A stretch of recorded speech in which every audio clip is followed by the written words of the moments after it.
بسم اللہ الرحمن الرحیم۔ حضور اکرم صلی اللہ علیہ وسلم سے نقل کیا گیا ہے کہ جو شخص نماز کو قضا کر دے اگرچہ وہ بعد میں پڑھ بھی لے پھر بھی اپنے وقت پر نہ پڑھنے کی وجہ سے ایک حقب جہنم میں جلے گا، اور حقب کی مقدار 80 برس کی ہوتی ہے، اور ایک برس 360 دن کا، اور قیامت کا ایک دن 1000 برس کے برابر ہوگا۔ اس حساب سے ایک حقب کی مقدار 2,88,00,000 برس ہوئی۔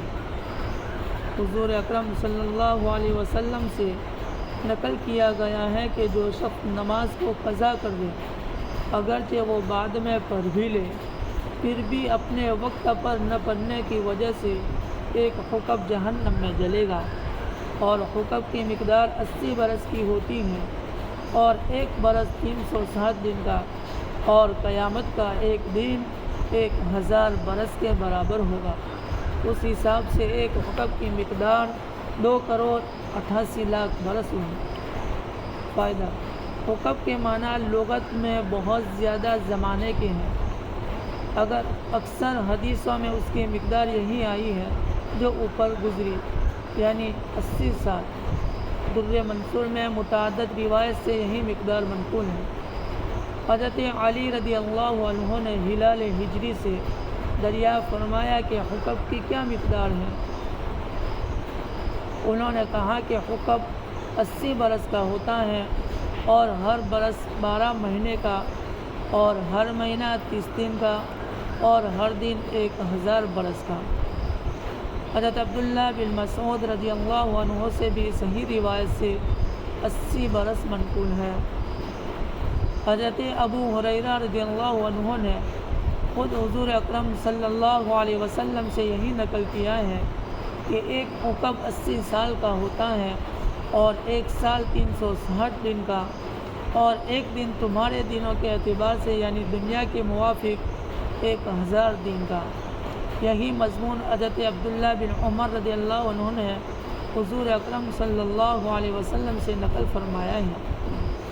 اس کے بعد حضرت عبداللہ بن عمر رضی اللہ عنہ فرماتے ہیں کہ اس طرح سے پر نہیں رہنا چاہیے کہ ایمان کی بدولت جہنم سے آخر نکل جائیں گے کہ اتنے سال یعنی 2,88,00,000 برس جلنے کے بعد نکلنا ہوگا، وہ بھی جب ہی کہ کوئی اور وجہ زیادہ پڑے رہنے کی نہ ہو۔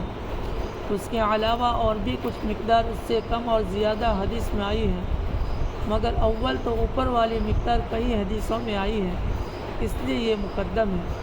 دوسرے یہ بھی ممکن ہے کہ آدمیوں کی حالات کے اعتبار سے کم و بیش ہوں۔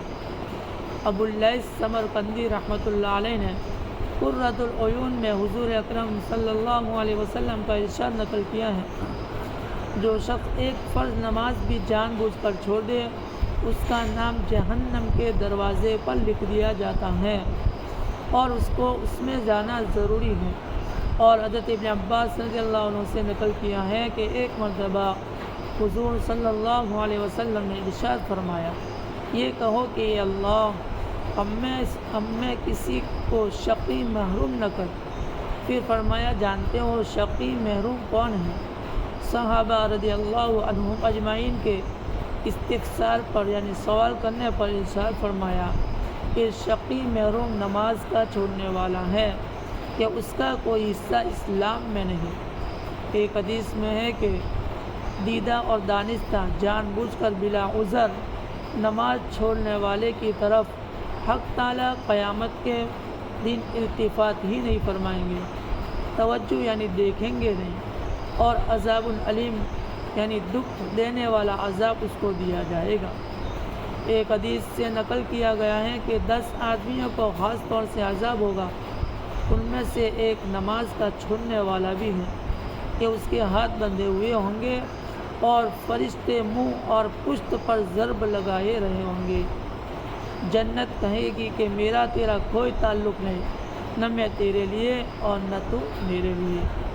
دوزخ کہے گی کہ آجا میرے پاس آجا، تو میرے لیے ہے اور میں تیرے لیے۔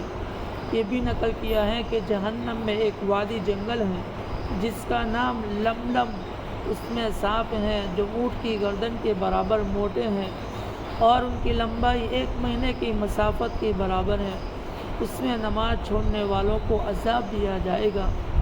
ایک دوسری حدیث میں ہے کہ ایک میدان ہے جس کا نام جب الحزن ہے، وہ بچھوؤں کا گھر ہے اور ہر بچھو خچر کے برابر ہے، وہ بھی نماز چھوڑنے والوں کو ڈسنے کے لیے ہے۔ ہاں، مولا کریم معاف کر دے تو کون پوچھنے والا ہے، مگر کوئی معافی بھی چاہے تو۔ حضرت ابن حجر رحمۃ اللہ علیہ نے زواجر میں لکھا ہے کہ ایک عورت کا انتقال ہو گیا تھا، اس کا بھائی دفن میں شریک تھا، اتفاق سے دفن کرتے ہوئے ایک ٹھیلی قبر میں گر گئی۔ اس وقت خیال نہیں آیا، بعد میں یاد آئی تو بہت رنج ہوا، چپکے سے قبر کھول کر نکالنے کا ارادہ کیا۔ قبر کو کھولا تو وہ آگ کے شعلوں سے بھری رہی تھی۔ روتا ہوا ماں کے پاس آیا اور حال بیان کیا اور پوچھا کہ یہ کیا بات ہے۔ ماں نے بتایا کہ وہ نماز میں سستی کرتی تھی اور نماز کو قضا کر دیتی تھی۔ اللہ تعالیٰ